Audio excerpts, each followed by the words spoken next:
Hi everyone, virtual hug. Thanks for watching today. Today's topic is independence versus stranger danger, and this was my pick. It was suggested to me because I like to be independent, going out by myself or with friends in my electric wheelchair.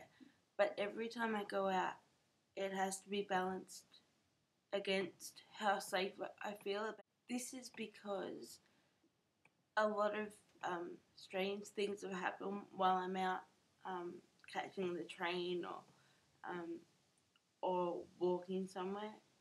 Um, I tend to watch a lot of news and read a lot of newspapers, and the things that the news reports on tend to stay in my mind. So if there's a pram, for instance, that falls in front of a train, that stays in my mind the next time I'm at a train station, and so I get worried that the same thing's gonna happen. There's also been times when my wheelchair has broken down in a really impractical place. I find that when I'm out by myself, or even with friends, but mostly by myself, there's some people that they think they're doing the right thing and they think they're caring for me and helping me, but really they're just scaring me. So that they'll want to come up and read me passages from the Bible, or tell me about Jesus, or give me tips on how I can be healed from my disability. Or they'll want to kiss me on the cheek or something.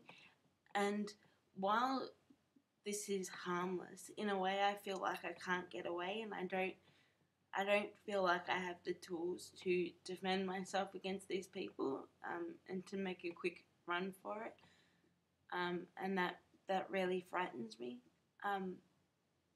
I love London, and I would quite happily live there, I think, but there was one time when my family were on holiday and we were shopping over there, and there was two women, and they were beggars, and they had fake babies, and they asked us for money, and we just kept walking. And then I remember I was being pushed by my dad in my manual wheelchair, and I remember looking back and seeing these women with their baby dolls chasing us, looking desperate, and that just really scared me, because I wondered if they catch up, what's going to happen.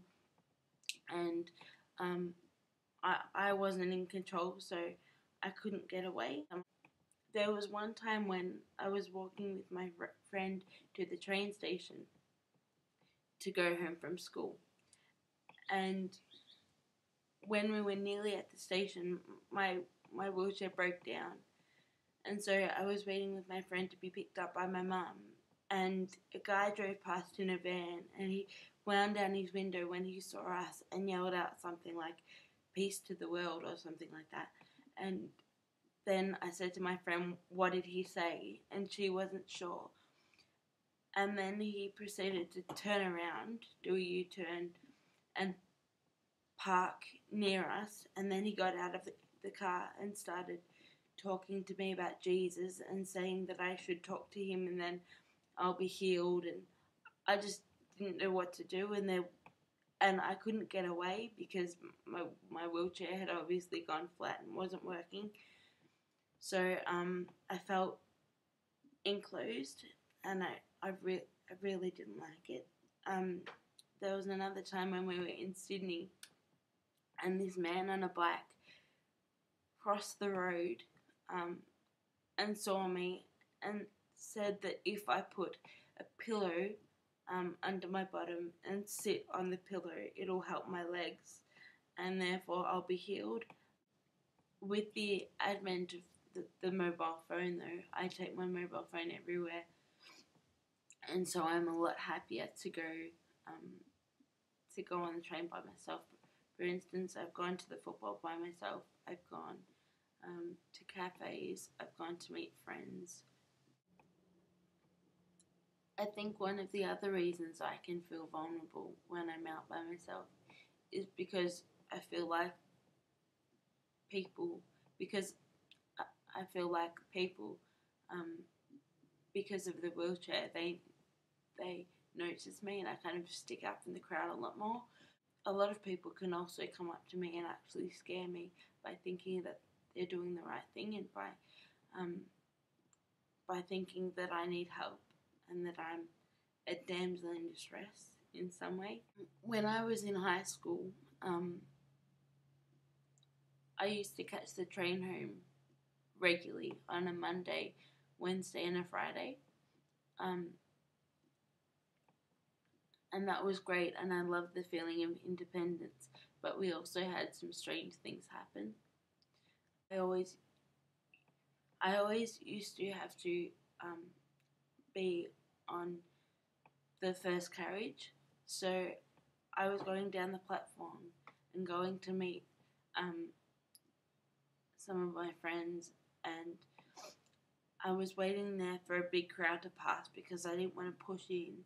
And this lady, who was clearly under the influence of something, came up behind me and started yelling at the crowd, most of whom were people I knew, to let me through, and beeping this and beeping that, and don't you have any respect for this girl? And I hadn't asked for her help. I wasn't in any kind of trouble. I was just waiting for a gap in the crowd. And she was insulting people that I knew, and I was trying to look apologetically to my friends and say that I didn't make her say that. And then she followed me up the ramp and was telling me and a bunch of people I was with how she was raped, and so how she knows what it's like to have something not go your way in life and things like that. Quite often now I catch the train to the next suburb or a few suburbs over. I do a lot of walking or rolling in my wheelchair down to my local shopping centre. The one thing that I haven't done yet that I'd love to do though is take a taxi from my home to a party, or from a party to my house. At the moment, my parents, which I very much appreciate, are picking me up and dropping me off. And while I appreciate that, I think that it would be a lot better for my independence, and probably theirs as well, if I could do this by myself. But saying that I want to do something and then actually getting the courage to do it are very different things. When I'm with my friends, I'm happy to do anything.